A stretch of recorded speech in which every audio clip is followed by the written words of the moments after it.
Nobody wants to play chicken with food safety or with your guts, so let's get this poultry matter settled once and for all. First up, we have the basic rule. Raw chicken can stay in your freezer for up to 1 year if it's a whole bird and 9 months for pieces. Now that's what I call playing the long game.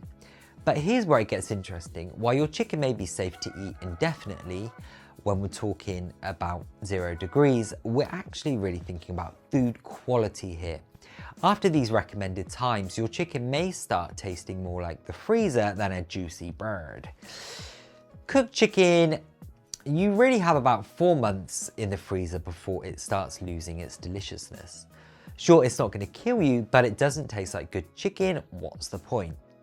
Now let's talk about proper freezing, because this is where most people mess up. Pop it in a freezer bag and squeeze out as much air as possible.